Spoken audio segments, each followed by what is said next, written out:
Hello guys, मेरा नाम आदित्य कुमार है और आप देख रहे हैं अपना YouTube channel the way of success. तो दोस्तों, आज की वीडियो में है ना, हम लोग जो हमारे चैप्टर था क्लास 10 का लाइफ प्रोसेस का, इस चैप्टर का हम लोग सारा का सारा इंटरनल क्वेश्चंस को हम लोग करेंगे, इसी को समझेंगे और मैं आपका हेल्प करूँगा कि आप इंटरनल क्वेश्चंस को बना लें, अच्छे से समझ लें।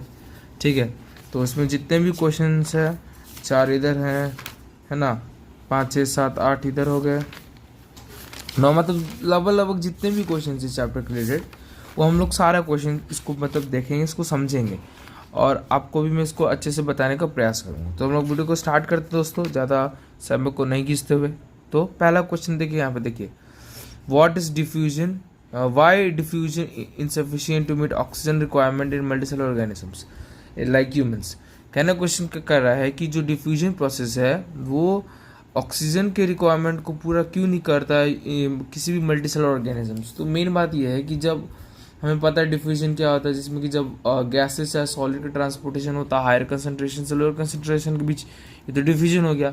लेकिन जब कोई जीव सिंगल सेल होता है ना, तो वो पूरा सराउंडिंग से एटमॉस्फेयर से घिरा रहता है। जैसे कोई सिंगल सेल जीव है तो पूरा वो एटमॉस्फेयर से घिरा हुआ है, तो चारों तरफ से एयर उस पर लग रहा है और डिफ्यूजन आराम से हो जाएगा, गैसेस भी ऑक्सीजन भी इसके सेल में चल जाएगा। लेकिन वही जब हम लोग मल्टीसेलुलर ऑर्गेनिज्म में बात करते हैं तो एक जीव में ना बहुत सारा सेल्स होता है। मल्टीसेलुलर ऑर्गेनिज्म में तो बहुत सारा सेल्स होता है जी, इधर भी सेल होगा, हर जगह सेल ही सेल होगा कि नहीं होगा। अब क्या होता है ना कि मल्टीसेलुलर ऑर्गेनिजम्स में किसी भी जीव के, जैसे कि हम ह्यूमन बींग्स को ही देख लें, तो उनका सभी सेल्स एयर कॉन्टैक्ट में नहीं रहते हैं, सराउंडिंग कॉन्टैक्ट में रहते हैं। तो पहला बात, इस चलते डिफ्यूजन नहीं हो पाता। दूसरी बात यह है कि उनके शरीर में ना डिफ्यूजन करने के लिए भी एक है ना ऑर्गन सिस्टम बना हुआ है, उनके शरीर में भी ऑर्गन्स है, जिस चलते वो लोग डिफ्यूजन नहीं कर पाते हैं। तो उम्मीद करते हैं कि आपको पहला क्वेश्चन समझ में आ गया और आप इसको कैसे बनाएंगे, इसको कॉपी में कैसे लिखेंगे, वो चीज़ आप समझ जाएंगे। अब यहाँ पे है 2 नंबर question, what category do we use to decide whether something is alive. हम लोग कौन कौन से कैटेगरीज को यूज करेंगे, बता सकेंगे कोई जीव जिंदा है कि मरा। तो मैंने आपको इस चैप्टर का पार्ट 1 में सब बताया था 3 को कैटेगरीज। पहला कैटेगरीज था कि वो जीव लोकोमोट कर रहा होगा, उस जीव का ग्रोथ रिलेटेड मूवमेंट हो रहा होगा, दूसरा हो गया। और तीसरा हो गया कि वो लोग किसी रिस्पॉन्स के ऊपर एक्ट कर रहे होंगे ना, जैसे कि कोई अब गिर गया, कोई हार्ट से को टच करते हो पता चलता है ना जी, कोई रिस्पॉन्स होता है नहीं। तो ये 3 चलते हम बता सकते हैं कि कोई जीव क्या है, जीवित है। उसके बाद है what are outside raw materials use by organism, कौन से बाहरी चीज और किसी भी ऑर्गेनिज्म के द्वारा यूज होते हैं, है ना। तो आप लोग पता होगा फूड पार्टिकल्स, तो फूड कंपोनेंट्स जो कि कोई भी ऑर्गेनिज्म बाहर से रॉ चीज को लेता है ना, प्लांट से लेता है, एनिमल से लेता होगा। तीसरा क्वेश्चन है what process would you consider essential for maintaining the life, कौन कौन से प्रोसेसेस होंगे जो कि एसेंशियल है लाइफ को मेंटेन करो। तो 4 प्रोसेस है दोस्तों। पहला हो गया न्यूट्रिशन, दूसरा था हमारा रेस्पिरेशन, तीसरा था ट्रांसपोर्टेशन और चौथा था एक्सक्रीशन। तो ये 4 इंपॉर्टेंट प्रोसेसेस है जो कि हमारा लाइफ को मेंटेन करता है। तो ये 4 क्वेश्चन हो गया। ठीक है दोस्तों, यहाँ पे मैं बता दी 4 क्वेश्चन आपको मैं यहाँ पे बताया, और कुछ क्वेश्चन यहाँ पे था, है ना, जैसे कि ये। फिर एक क्वेश्चन है what are the difference between autotrophic nutrition and heterotrophic nutrition. तो मैंने ये भी बताया था। ऑटोट्रॉपिक न्यूट्रिशन उस न्यूट्रिशन को कहता है जिसमें कोई जीव अपने पे खुद पे डिपेंडेंट होता है भोजन के लिए, और हेटेरोट्रॉपिक न्यूट्रिशन होता है कि कोई भी जीव जो किसी दूसरे जीव पे डिपेंडेंट होता है अपने भोजन के लिए। ये 3 टाइप्स के होते हैं, इसका कोई टाइप्स नहीं होता। ये प्लांट्स में होता है, ये को भी बाकी मल्टीसेलुलर जीवों में होता है। ठीक है, उसके बाद नेक्स्ट क्वेश्चन है where do plants get each of the raw materials required for by atmosphere and by through soil। तो इनका जो एटमॉस्फेयर से CO2 हो गया, है ना, और सॉइल से वाटर और जितने भी मिनरल्स हो गए, और एटमॉस्फेयर से वो सनलाइट के हेल्प से, in the presence of sunlight and chlorophyll के हेल्प से वो भोजन बनाते हैं। ठीक है, what is the role of acid in our stomach, हमारे स्टोमक में एसिड का क्या काम है। तो देखिए, एसिड एक ऐसा स्टेट को बनाता है जिस चलते कि जो भी पेप्सिन होता है, हमारे स्टोमक में HCl पाया जाता है, तो HCl एक ऐसा मतलब स्टेट बनाता है जिसके चलते ने एक ऐसा एक समझ एक सुविधा प्रोवाइड करता है पेप्सिन को कि वो वर्क करे। तो एसिड एक ऐसा सुविधा प्रोवाइड कर रहा है पेप्सिन को जिस चलते वो स्टोमक में मतलब अपने लिए जो भोजन का जो प्रोटीन कंपोनेंट है उसको डाइजेस्ट करने में हेल्प करता है। कौन करता है? पेप्सिन करता है, और पेप्सिन को काम करवाने के लिए HCl एक सुविधा प्रोवाइड कर रहा है। ठीक है, तो वो चीज़ है। उसके बाद है हमारे शरीर में नेक्स्ट जो क्वेश्चन है व्हाट सर्विस रिलेटेड है, what is the function of digestive enzyme. Digestive enzyme का फंक्शन क्या होता है, तो को पता है डाइजेस्टिव एंजाइम का फंक्शन होता है कि फूड कंपोनेंट्स को डाइजेस्ट करता है, जैसे कि सलाइवा जो है, सलाइवा एमाइलेज वो कार्बोहाइड्रेट को डाइजेस्ट करता है, पेप्सिन प्रोटीन डाइजेस्ट करता है, ट्रिप्सिन और लिपेज इधर हो गए। मतलब ये सब जितने भी एंजाइम्स होते हैं ये सब किसको डाइजेस्ट करते हैं, फूड कंपोनेंट को डाइजेस्ट करते हैं। यही काम होता है एंजाइम का। मैं यहाँ से एक अपनी तरफ से क्वेश्चन पूछ रहा हूँ कि एंजाइम को हम लोग दूसरा किस नाम से जानते हैं। तो एंजाइम को हम लोग ना, आप कमेंट में कीजिए, अगर नहीं पता मैं बताता हूँ। एंजाइम को हम लोग बायोकैटालिस्ट के नाम से जानते हैं, जो कि अपने वीडियो में आप लोग को बताया था। उसके बाद क्वेश्चन है what is the small intestine designed, how is the small intestine to absorb digestive food. देखिए स्मॉल इंटेस्टाइन में ना एक फिंगर लाइक प्रोजेक्शन होता है जिसे हम लोग विली कहते हैं, है ना। फिंगर लाइक प्रोजेक्शन होता है विली, ठीक है। और ये विली क्या करता है, एक ऐसा फिंगर लाइक प्रोजेक्शन है जो कि ज़्यादा से ज़्यादा फूड कंपोनेंट को एब्सॉर्ब करता है और उसको ब्लड वेसल में भेज देता है, और वो ब्लड वेसल उस न्यूट्रिएंट्स को हमारे शरीर के डिफरेंट ऑर्गन्स तक पहुंचाने का काम करता है, ठीक है दोस्तों। इधर आते हैं तो इधर कुछ क्वेश्चंस होंगे। हाँ, यहाँ पे कुछ क्वेश्चंस है।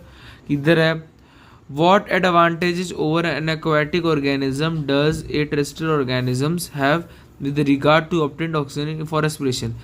क्या एडवांटेज है टेरेस्ट्रियल ऑर्गेनिज्म का एक्वाटिक ऑर्गेनिज्म के ऊपर रेस्पिरेशन के दौरान ऑक्सीजन को ऑब्टेन करने का। तो पहला एडवांटेज सुनिए।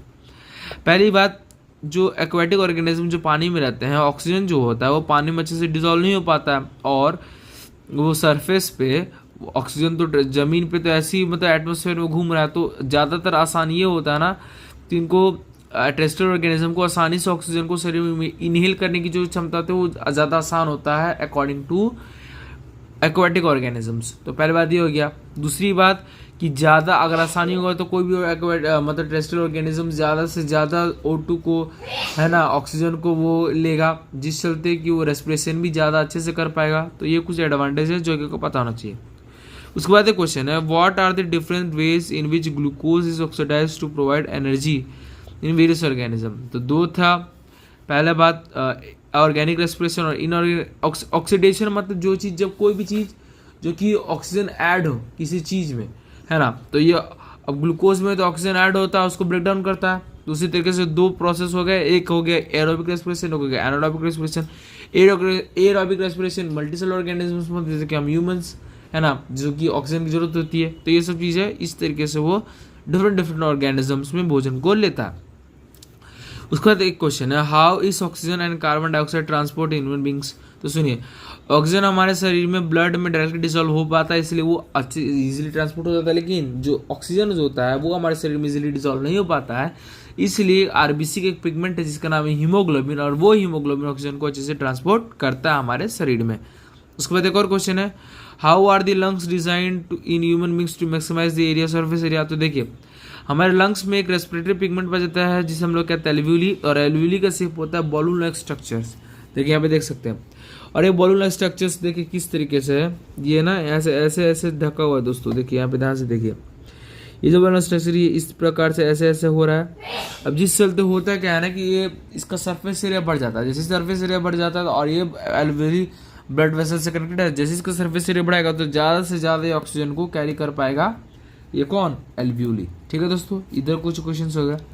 नेक्स्ट क्वेश्चंस यहाँ पे है दोस्तों हमारे कुछ यहाँ पे कुछ क्वेश्चंस है what are the components of transport system in human beings. Transport system क्या है और उसका फंक्शन क्या है। तो ट्रांसपोर्ट सिस्टम ह्यूमन बींग्स में कौन कौन है जी।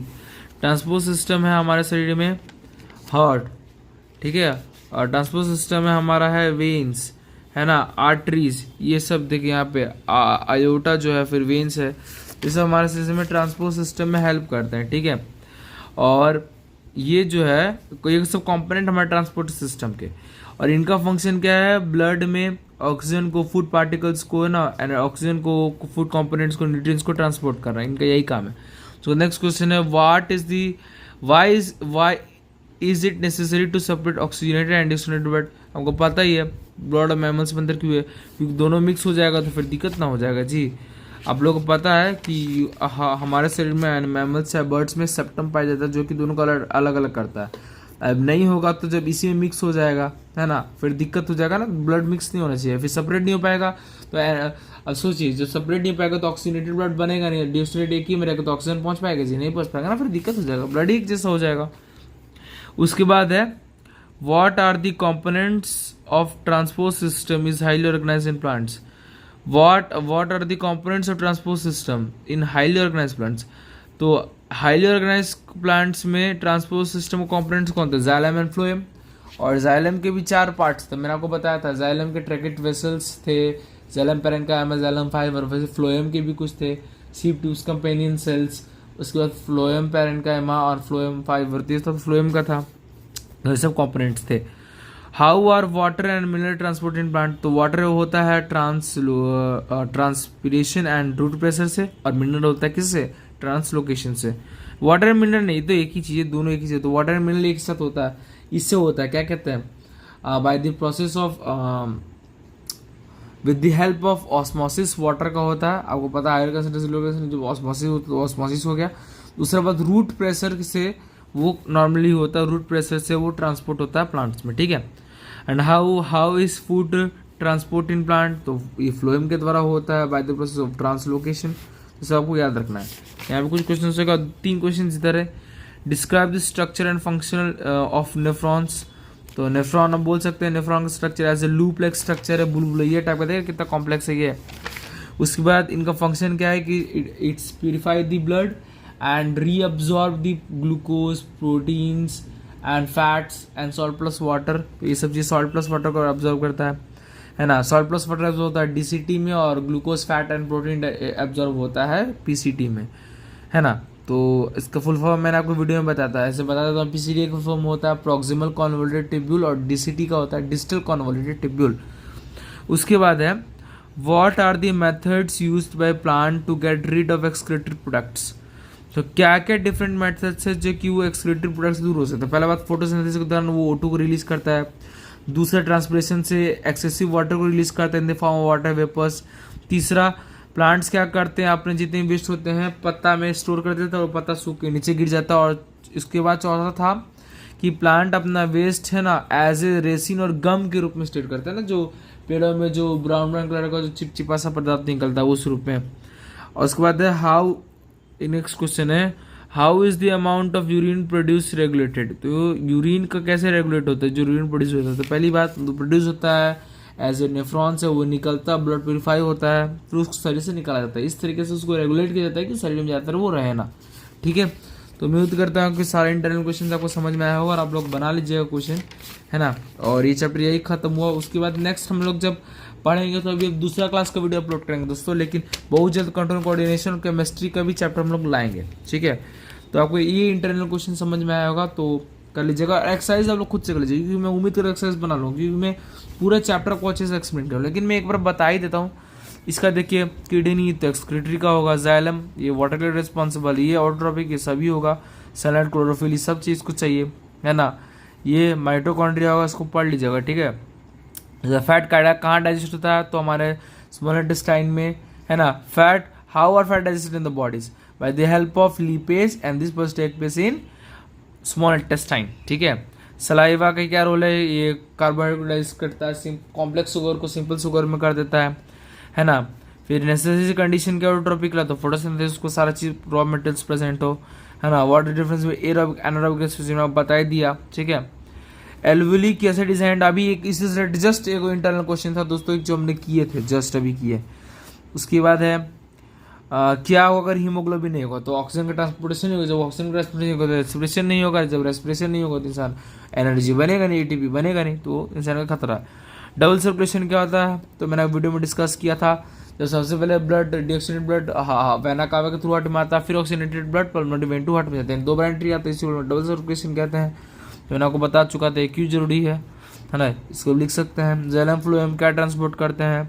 हाँ, अब ये क्वेश्चन इंपॉर्टेंट है कि एल्वियोली जो लंग्स में है और किडनी में जो है नेफ्रॉन प्रेजेंट है, इनको हम लोग डिफरेंशिएट कैसे करेंगे according to structure and function. तो देखिए, एल्वियोली बॉलून स्ट्रक्चर होता है जो कि सरफेस एरिया बढ़ाता है, जो कि इसका फंक्शन एक्सचेंज ऑफ गैसेस करना।